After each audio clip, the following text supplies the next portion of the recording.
Look. Listen. Welcome to episode 197 of the Look, Listen cast. Hello, Taylor. Guys, here's the thing. Should we even be recording today? Probably not. The anime team took a break. What am I going to do, miss a week? 197 weeks? What are we going to do, take a break? What if somebody needs a little podcast? What if they refresh their feed and there's not a new podcast? We got to be there for them. Anyway, true. Horizon's team, they're taking another break. That's fine. Whatever. They finished a full season. Next week's the big musical spectacular extravaganza. What are we doing this week, Taylor? That's right. We're going to rewatch the first episode. Of course, Pendant that starts it all, part 1 and 2. Everybody's favorite episode.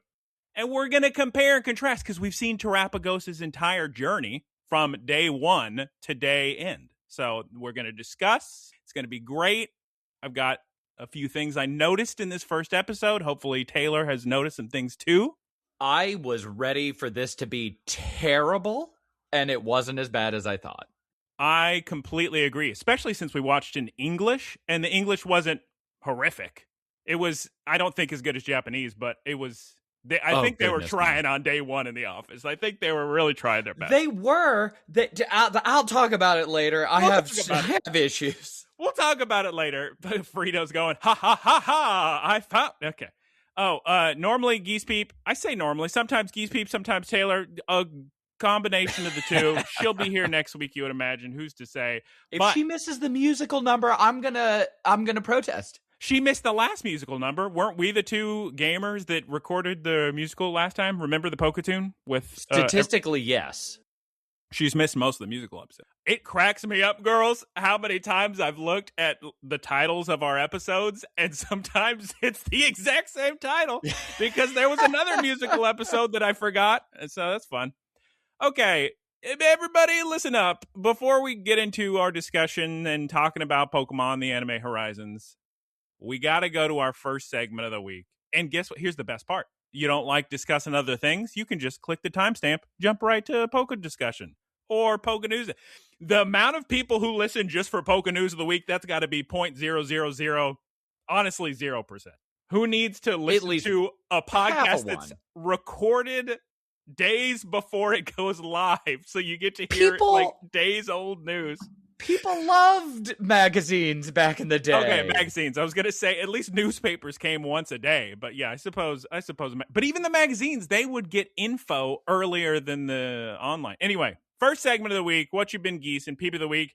Taylor, I got a tiny Geese of the week, so you're going to have to save this segment. Please take it away. What you been peeping? What you been geesing this week? I even kept mine small. Oh, God. I feel like I didn't even live. This is going to be a 15-second episode. Okay. I did watch... eating. What? I watched HOKUM. The horror... Can you please tell me what happens in the first 5 minutes? Because I was rushing and I had to go to the bathroom. I had to get popcorn. First 5 minutes are... Can I take a guess? Can I take a guess? Yes, you can. Yeah, guess Peep. Don't spoil. Okay, no spoilers. I had to, as everybody on the planet knows, I have 18 free large popcorns. Yes. From an AMC class action lawsuit settlement. Is this your guess? No. Oh, so okay. I'm just saying why I missed the 5 minutes, so before people judge. My guess, and this is me basing off the end of the movie. Okay. Does the movie open with the main character's little characters that he writes about in the book? That's my guess. It would be hysterical if it didn't. And so they just randomly appeared at the end. Oh, so yes. Girls! Yeah, they did. Well, then I'm good. Okay, just tell me exactly what happens, because how is the first 5 minutes of a film a spoiler? Great question, Taylor. The answer is no. So tell me exactly. And that was why I didn't even know the last time we went, and we were late, and I was confused. What? So, the film opens on a desert. Filmed in Abu Dhabi, on location. I got a great idea. Taylor, here's what we're going to do this recording. You tell me beat by beat the entire plot of HOKUM. Go ahead. Just play Resident Evil 4. Okay. So you're in Spain in a village? Or Last of Us, or anywhere where somebody has to exchange tools to solve puzzles in a room. So that was the first 5 minutes? Yeah. Thank you, Taylor, for the first 5 minutes. It's still going? Oh. No, that's probably the first 5, 10, 15 minutes. 75. Oh, did you want to discuss the film at all? Very video gamey. Yes. Silent Hill Resident Evil. Goodness gracious. I've played that scene in Silent Hill 2. Oh, it does seem like a Silent Hill situation. Like I said last week. I really wish that they had marketed the movie differently because it was... I don't know. There was something a little off about it. I loved the characters. I loved the setting. It was a very fun movie. I thought the jump scares were too many and they were too loud. They didn't need to be loud. It could have just been creepy with all these creepy things. Well, girls, you are aware all films these days are built around how do we grab the person's attention because they're already scrolling on their phone. Right. So in addition to visual jump scare, you got to do loud jump scare to get the person. Yeah. There you go. It made me think more than any movie that I've watched recently. Would this be good as a second viewing? What would this movie have if it was not trying to startle me? Nah. Because it's not scary. It's just surprising. Now, Men in Black, that's a movie to watch twice. Oh, my goodness gracious. I really liked all the characters. All the characters were great, and they had some very fun little plot points. I wish they had leaned a little bit heavier on the mystery aspect of it instead of just being like, ooh, it's kind of a whodunit. I liked Girl. Girl was fun. Yeah, Fiona, she was great. Fiona, Homeless. Best part of the movie. Homeless was fun. He was fun, yes. Who doesn't love Fergal? Albie, Fergal. Albie. It was a classic. It was like a little Poirot novel. God. What? What's wrong with him? Wait, is that Agatha Christie or somebody else? That's somebody else. Sorry, Agatha Christie heads. It's just I was trying to read a play one time of hers, and I said, this is the most boring thing I've ever read in my life. Well, it probably not enough jump scares. Evidently. But it was good overall. I would recommend it if you want a fun little time. The set design is really good. The editing is really good, too. It also doesn't make any sense. I was thinking about this logistically. I mean, maybe the past was different, but I don't think you can build a room that is accessible only via elevator. You see that in video games a lot, but I think if you build a room, you need to be able to access it via stairs for multiple reasons.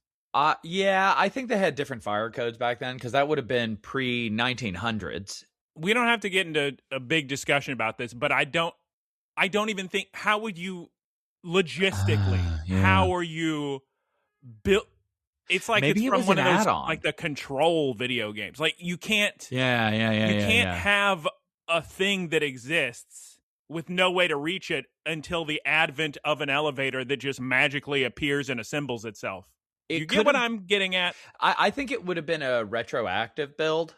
That's what my head says, is that maybe there were stairs, like a little spiral staircase going up to it, and then they added it on, or they just added the honeymoon suite on. I don't know. You're correct. That's it literally can't be legal, because what if the elevator is broken? You just die. Unless they sealed off another stairway. Because they did that a couple times. There were walls that were sealed off. Well, it doesn't make sense. Anyway. Yeah. Do you have more to say on HOKUM, or are you going to discuss Witch from Mercury? I'm going to keep in the theme. Witch from Mercury is I finished part 1 of it. Last week, I was talking about Old Noah Zero, the mecha anime that I watched in 2015 or something, I guess. Finally finished it, and my goodness, are there so many scenes of these two boys saying each other's first and last names to nobody. Just imagine you just had a nemesis, like an actual nemesis, and you were just sitting in the room, not saying anything else, not even narrating what you're doing, breakfast, and let's say it's Matt Rock, and you're sitting there making your eggs in silence, and then you just go, Matt Rock. That's what happened in this anime over and over again. And it's very melodramatic. So it's an anime. Whoa, you got to tell me if it's an anime, because I didn't even start the anime minute timer. So it's a mecha anime. Another one from 10 years ago. Yeah. Oh, how many mecha animes? I'm a huge mecha anime fan. They're so sick. So much political intrigue. My timing on rewatching this was very fortuitous because they made an OVA epilogue episode that came out of nowhere. And I was just thinking, what? Wait, the last episode was the last episode. Why is there another episode? So for the series' 10th anniversary, last year, they made a new OVA. And that was interesting, not really conclusive, but less depressing than the original ending, for sure. Still didn't like the ending. Oh, well, happens to the best of us. I think a lot of people don't like endings of Evangelion, another very famous mech anime. Yeah, I can understand why. It's weird. It's out there, especially within that genre. But the whole show's kind of off the walls. So I look up. I'm kind of getting upset with myself, right? And I'm like, oh man, I really wanted that, like a fun mech anime. What's a new mech anime I can watch other than War in the Pocket, which is a fantastic Gundam series. So Witch from Mercury is, to my knowledge, the first predominantly female cast Gundam series, I think. It is also easily the best voice acted. The whole time I'm watching this girl voice act the main character, who has a lot of social anxiety and is always stammering over herself, I'm just thinking, why didn't she voice Grace? Why didn't she voice Grace? Every time she stutters over herself, it's incredible. I'm a little confused right now. Yes. Witch from Mercury is what you're talking about right now? Mm-hmm. It's a Gundam show. It's it is Mobile a Suit Gundam, now, the Witch from Mercury. It all makes sense now. Yeah. Thank you. Continue. And I was just thinking how incredible this voice actor is. Then I start thinking about Pokemon all the time, and I'm like, man, Japanese voice actors. And then I start watching this week's episode in English, thinking, my goodness, now they're just on a different level. Their enunciation, their articulation, their sincerity, their soundstage, it's too advanced. Well, I brought that up before, but we need to give them a huge benefit of the doubt because it's a completely different skill set. They're not the poor English performers for the Pokemon dub do not get to walk in there and be actors. They are literally just, God, I mean, they can try to act, but for the most part, they're just doing lip syncing, trying to fit a direction into a very small amount of time with the words they have. And they have no time to prepare. They get the scripts the second they read them. Yeah. So it's all cold reading. Like they don't care at all. It's still a localization issue. It's still, don't simulcast it. And actually, there are plenty of.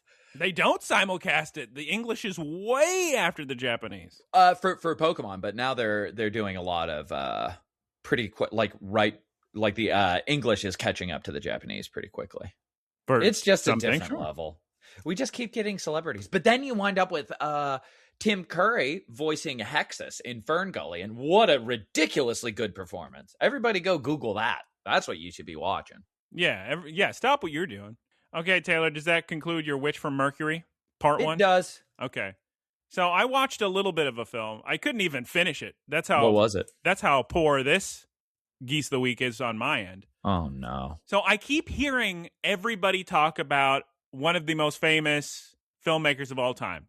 His name is Ozu, Yasujiro Ozu. And there's all these documentaries about him. There's all these movies. And I've seen it. I watched this documentary about his movies by Wim Wenders, who made Perfect Days. Winds and Waves? No, Perfect Days. Is that what the film is called? Wim Wenders. He makes a documentary about Ozu. So now I'm watching Ozu movie.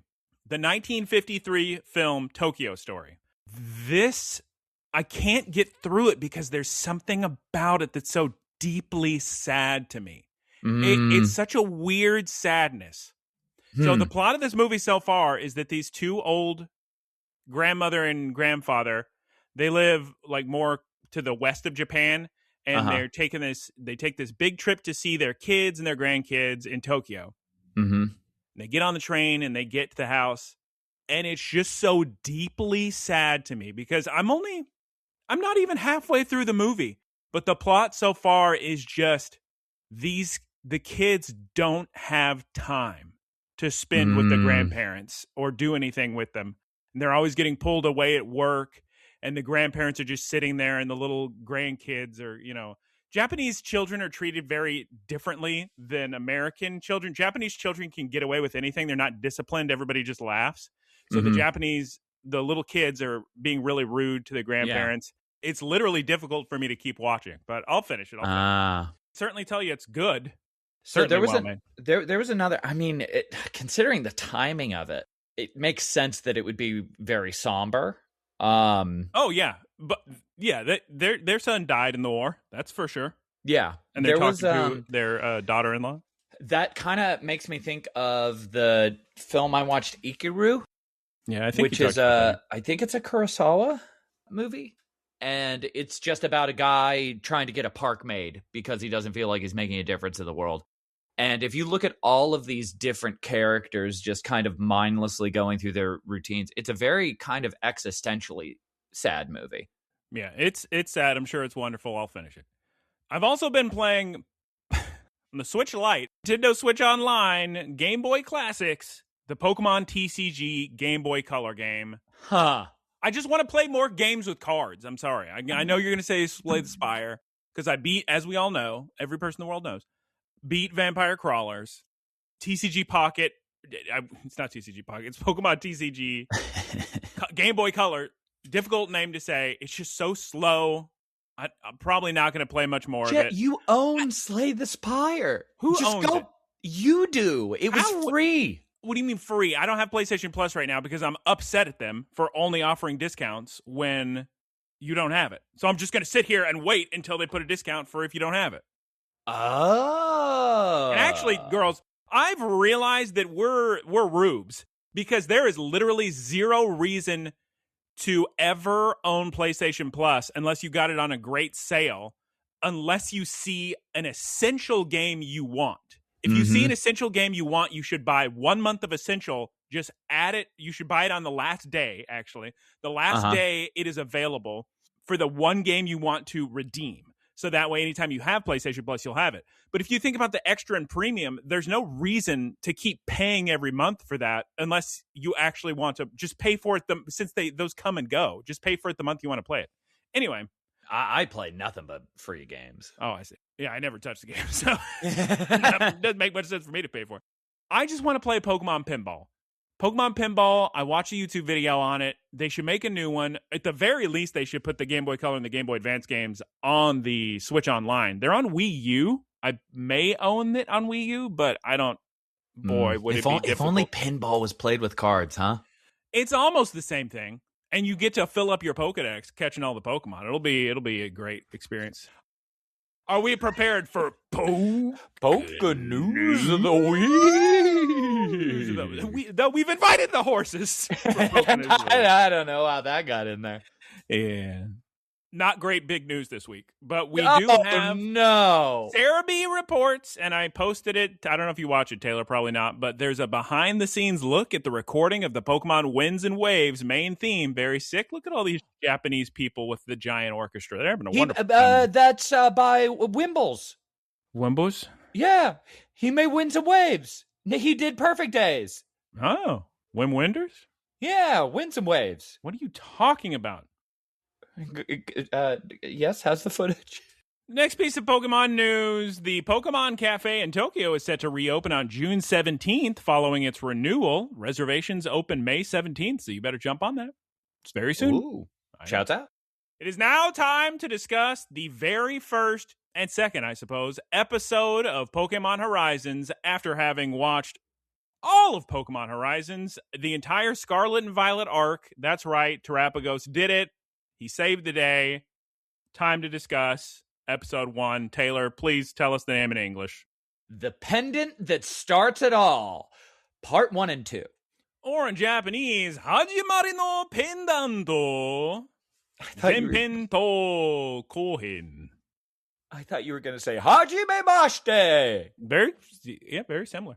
Okay, begin. I'm going to close my eyes, Taylor, so that way you know that this is just straight off the top. Plot of this. Liko's a girl. She goes to new school. She gets new Pokemon. The explorers are after her. She meets the Rising Bolt Tacklers. I was so disappointed Roy's not in these 2 episodes. I thought he was, and when it ends and there's no Roy, I was upset. I was shocked that Fuecoco was in these episodes. Me too. Have a note about that. Completely forgot Fuecoco was just hanging around way before we even met Roy. Dot's not even in the intro cinematic cutscene. No spoilers. Song. Well, yeah, technically, the spoiler, she is hiding in deep. They did a full circle. She's not in the first episode, and she's not in the last episode. Got him. Poor girl. Okay, so did you notice, Taylor, how serious the announcer was on episode 1? I'm kind of sad they abandoned, like, very serious, gravelly voiced man. I want to go back and watch the Japanese to see if it's that severe. Oh, because everything in the episode was serious. Yeah, art style, everything. They were taking everything real seriously. There were no goofs at all. There was a couple goof, but I'll tell you this much. We watched this whole series.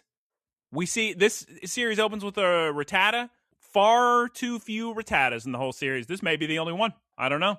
All I got to say, Taylor, is they should have kept with this very interesting framing and art direction. I mean, obviously, they had a lot of money going into episode 1 as opposed to episode, 160?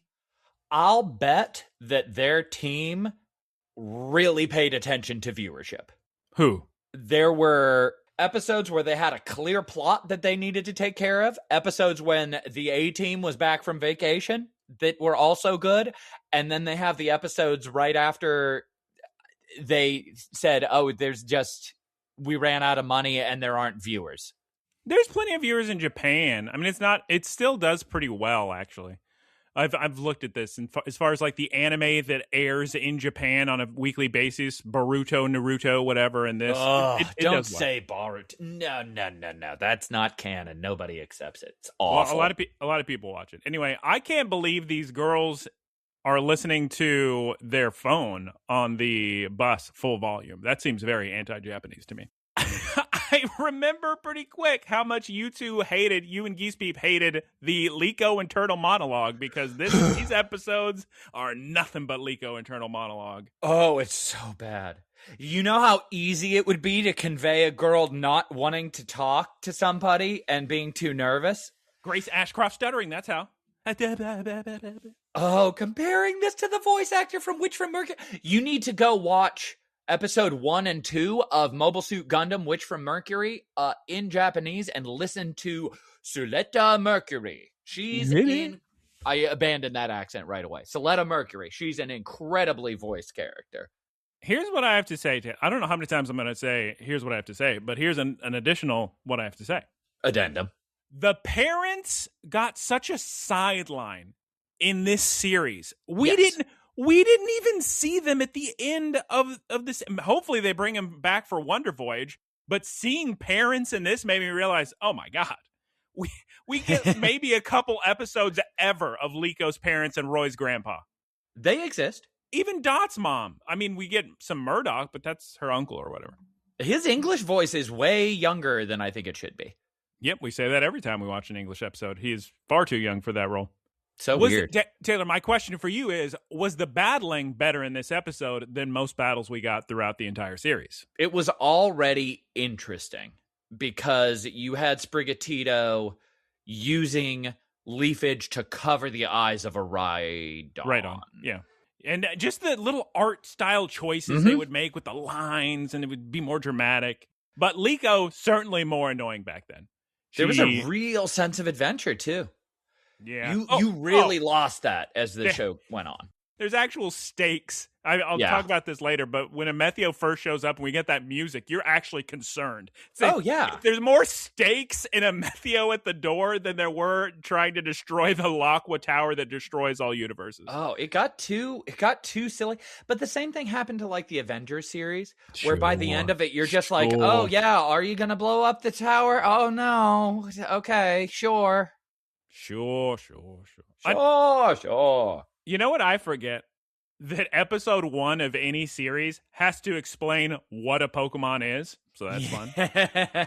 Yeah. Now, Geese Peep would definitely have something to say about this because she's the biggest Sun and Moon defender in the world. Sun and Moon is such a good series. You can watch any clip from that. It's always entertaining, always so well made. And one of the big things about Sun and Moon, one of the main characters is the Rotom Phone. It has its own personality. They're always talking to it. There's whole episodes where little Rotom Phone is a detective solving crimes. That's so sick.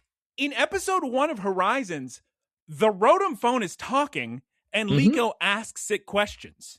That's something that's completely abandoned in this series. We do not have Rotom Phone as a character ever.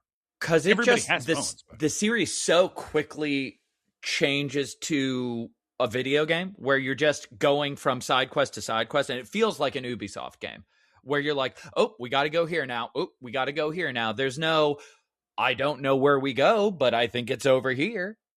Like that happens maybe once when they're looking for that one tower.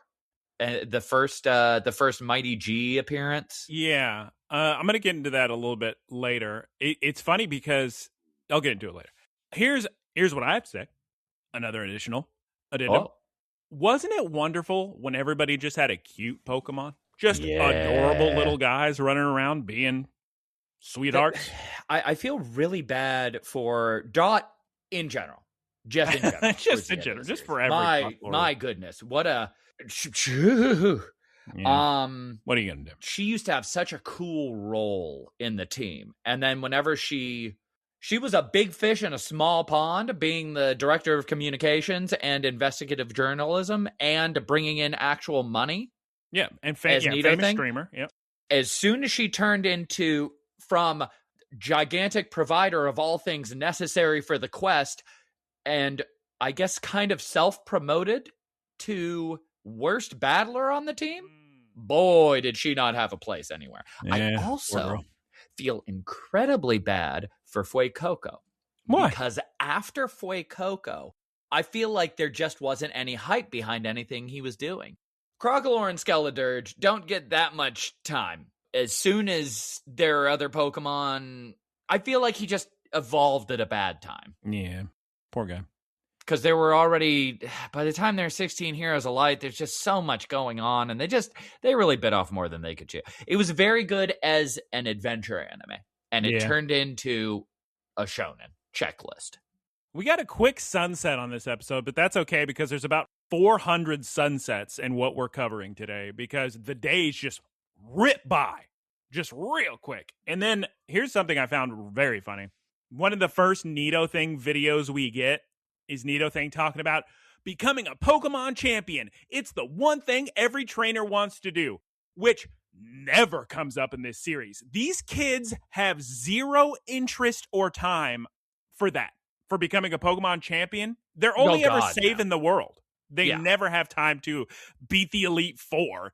They do beat the Elite Four actually at one point, I think. But my goodness, I think you're right.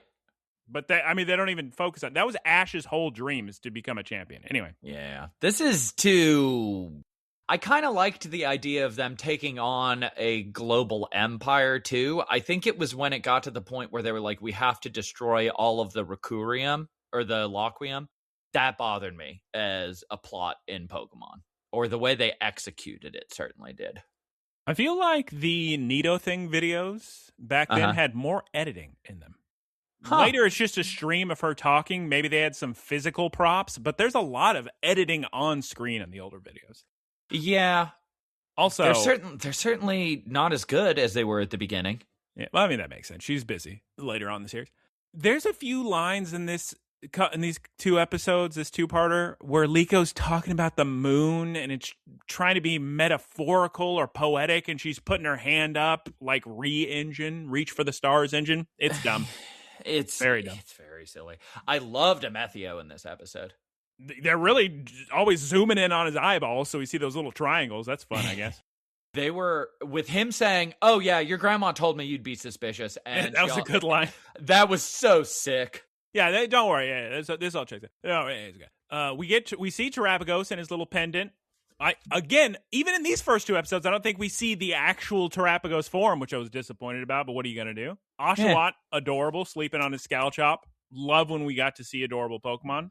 I wish the pendant looked like Terapagos. It does. It looks like his, that crystal thing is his whole thing. Everything he does is based around that little crystal image when he does his little transformations and everything. But I wanted his little legs sticking out. Nah, you know. And also, big foreshadowing, and notices in the sky, look at that giant airship. It's the Brave Olivine. How about that?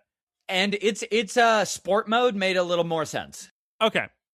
The music they give for the Rising Bull Tacklers, I feel, is pretty amusing. Did I say amusing twice? Probably. Yeah, it was amusing. It's like they're trying to make us feel like they're a threat. Because it's not like fun music when they're all asking, "Where's Liko? Where's this girl? I can't find her." I like that, actually. I was going to say I like that you have Molly and Oreos wandering around looking for her, and you have them first, so you feel like, oh, that has to be Team Rocket. That's kind of cool because it's almost showing you what Liko's perspective would be, because she doesn't know who to trust. We see Amethio after Rising Volt Tacklers, and we see Zerk and Onions in the suits that last week I said they look silly in, but who's got egg on their face now? Clearly, they're always wearing those suits. So I guess so. They were cool, and I liked that straight off the bat. I'm sure I talked about this when we were going over the anime the first time.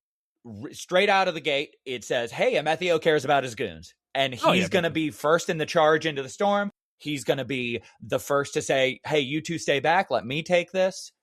Very good, consistent relationship. Maybe I should have mentioned this at the top, but if you want to hear us go beat by beat through the plot, just listen to when we cover the first episode years ago. You'll find it. It's Horizons episode 1. I'm sure it's there, probably. Absolutely, these battles look better, by the way. Mm-hmm. They completely abandoned the whole, oh God, Pokemon attacks are destroying the environment, about to hurt people. I mean, maybe it happened a couple times. I think it happened once, maybe, in the Paldean crater. I feel like Terapagos protected them once from some falling rocks or something, but also watching the outro, and I think, because we watched this in English, I think it's shortened compared to the Japanese version. Even the shortened version shows so many Pokemon that they never bring up in the anime. The whole series, you never see these guys. Who? Koraidon, Miraidon, but they're coming in Wonder Boy. Oh, I don't remember us ever seeing Cloth, the giant crab Pokemon from Paldea. I don't remember that. I don't think so. Yeah. I think you're right. By the way, at this point, I believe we're in the second part of the pendant that never was, but should be. Taylor, when do we ever see the magical Power Rangers outfit transformer again? Why didn't they have fun with that the whole series? Because they go beep, beep, beep, beep, and change from suits to Explorer's outfit. Come on. It would have been incredibly sick for them to use that at any point, because nobody uses that, ever. And with the amount of sneaking that happens in this show, the amount of subterfuge, come on. Changes in environments? You're not doing this? It's ridiculous. So much utility. You could have solved so many problems with this technology, I would imagine. Okay, so then later on in the episode, we get the Amethio chasing after Rising Volt Tacklers. Weird horror music they use, which is fun, I guess. We get the 3D animation at the time. That was neat. They kind of abandoned the 3D animation, too. I don't even remember much 3D animation near the end. Yeah. Ton of slideshows at the end.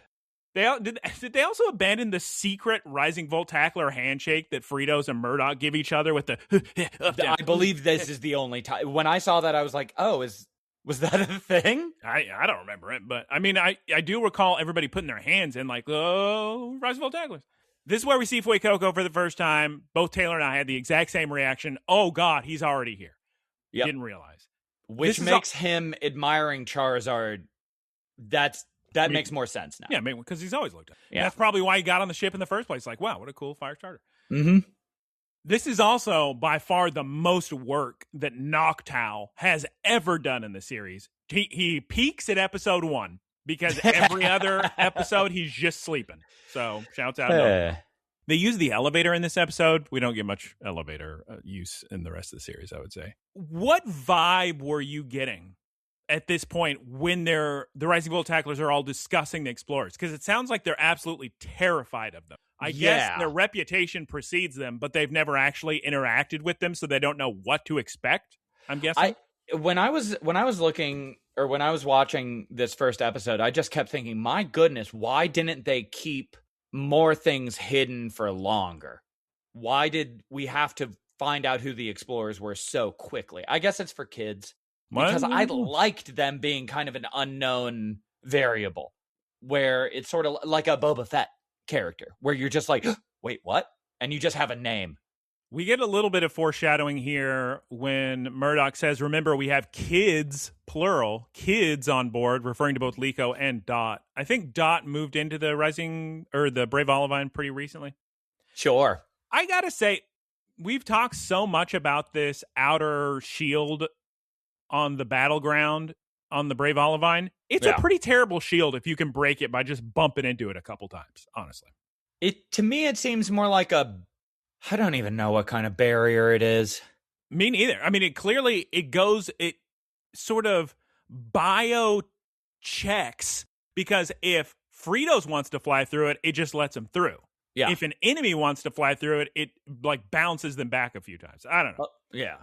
But not too many. Yeah, not too many. I do like the animation effect they do on Liko's eyes. I thought that was fun, little squiggly eyes, like a Dreamcast logo. Yeah. But I don't like her saying, "Am I the main character in this story?" Oh, that was rough. That I don't know why they did that with Forspoken and this. I don't know if they intended for the rest of the series to have more fourth wall breaking, because I honestly don't remember hardly any fourth wall breaking in the entire series of Horizons that I saying, "Am I the main character of the story?" I also want to know why.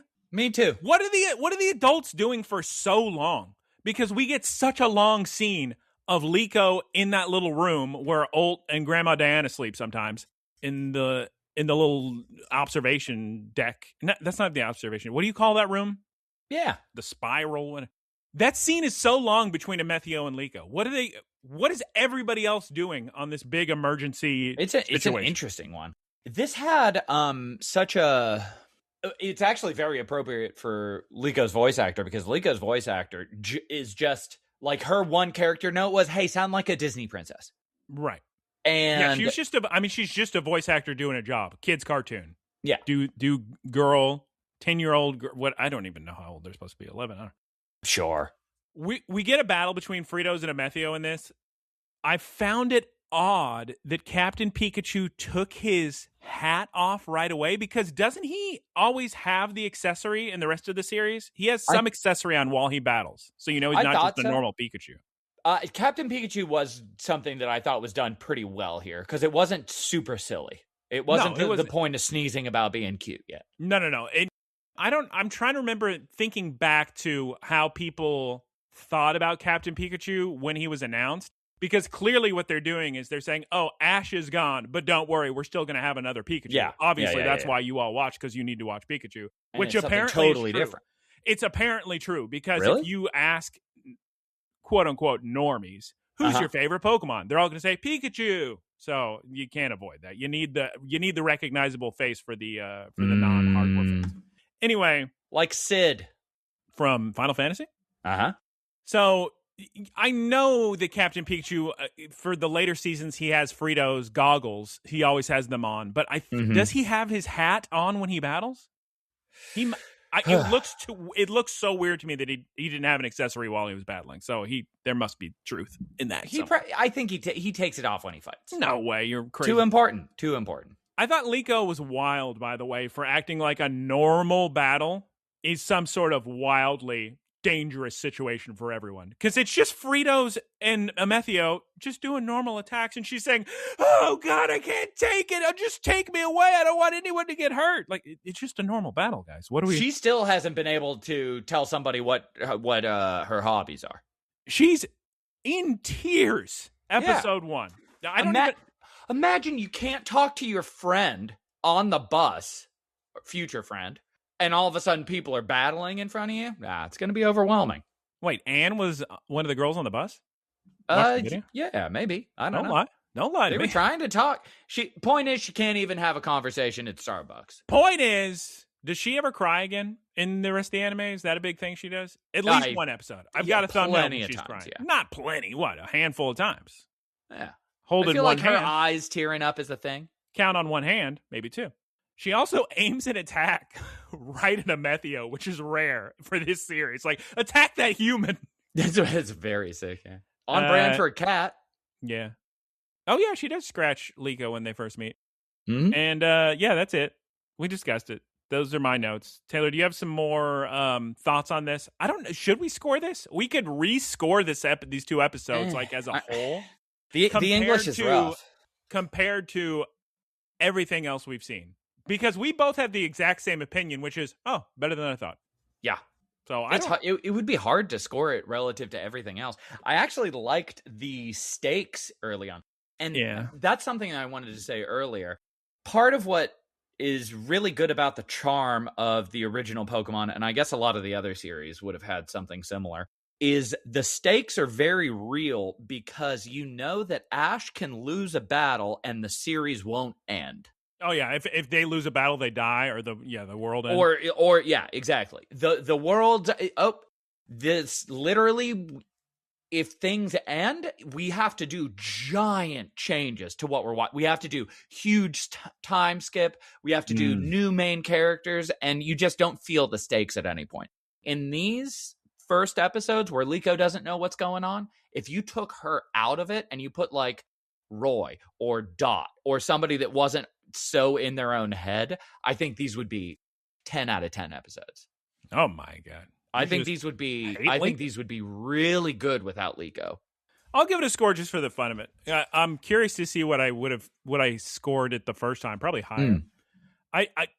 But the first time I watched this, I probably watched it in Japanese. Correct, yeah. I think we did. I probably in the 7s, like as a whole, the pendant that starts it all. Does it earn an 8? I'll give it an 8 just because I like the tone. I like the art. I like the kind of Liko not knowing what's going on with the explorers and the rising volt tackler. She doesn't know who to trust. What adult does she go with? You have this, your grandmother sent me. The only thing dragging it down is Liko. You're giving it an 8.0, 8 flat? Yeah.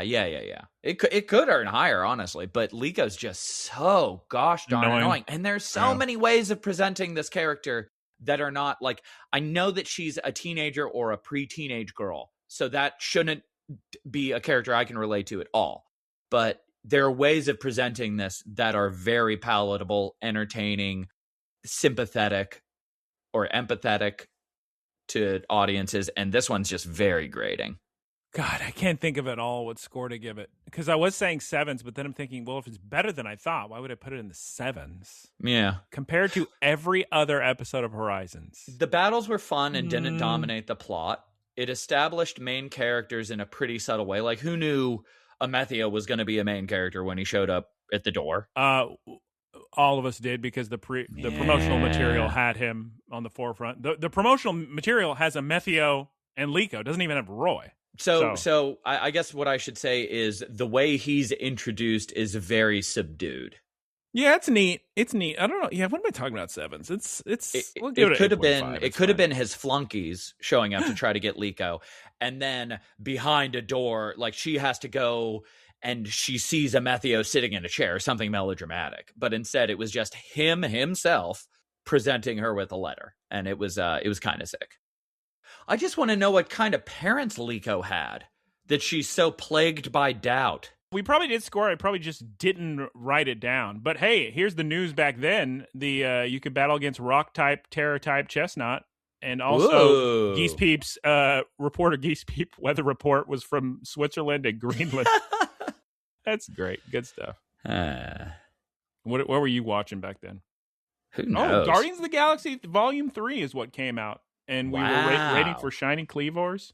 You watch Master and Commander. What do you think LOD... Oh, God, you were talking about Onyo Soup for years. What do you think LOD is? Legend of Dragoon. Oh. 100%. What are we doing? We're in the middle of it. Why am I just looking at old... What a terrible podcast. Okay. We gave a score. Any remaining thoughts on this episode and the series as a whole before we move on to the wrap-up? I wish they had kept the stakes lower. Yeah, that'd be and the ultimate villain had been better established. It could have followed a much more natural path, especially with how much time it had. It didn't have to just jump all of a sudden to the galaxy's going to blow up. Yeah. Hopefully Wonder Voyage is fun. That's all I have to say. I'm excited about a musical. I'm cautiously optimistic, because the one season I did cover of Sun and Moon with Geese Peep was so much better than this. And I've watched the finale of Sun and Moon. I keep bringing this up, but there's reason to. The final battle where Ash with Pikachu actually becomes a champion. So he accomplishes his goal. The ending of Sun and Moon, where Ash finally accomplishes his goal and becomes a champion, is just so cool. And you see all the memories of all these Pokemon he's encountered on the decades journey. It's just so sick. And yeah, nothing in Horizons comes close to that. So it's sad. Let's just hope we have fun with Wonder Voyage. Taylor, it's time to move on to the wrap up. It's Look, Listen, Cast on Spotify, Apple Podcasts, YouTube, and other platforms. I'm sure you'll find it, probably, on your podcast of choice. Please leave a like and a little comment, and you can even subscribe, because if you do that, then somebody who would enjoy listening to this will then discover it, because the more people do a little like, a little comment, a little subscribe, YouTube sends it more people. Everybody wins.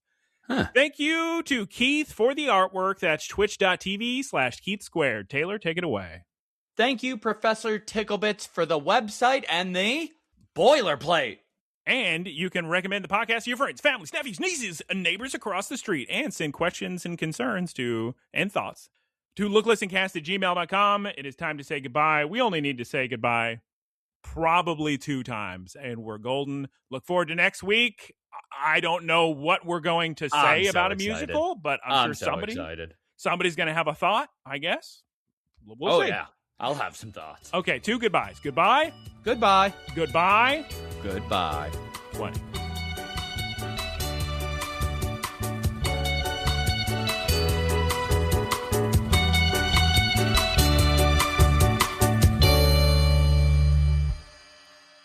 Howdy, y'all. It's me, Geese Peep. Thank you for listening to the Geese Peep Productions podcast. Geese Peep Enterprises, doing business as Peep Industries, together with its subsidiaries, is a diversified worldwide entertainment company with operations in media networks, talent management, parks and resorts, multimedia entertainment, and consumer products and interactive media. Geese Peep Enterprises is a Dow 30 company.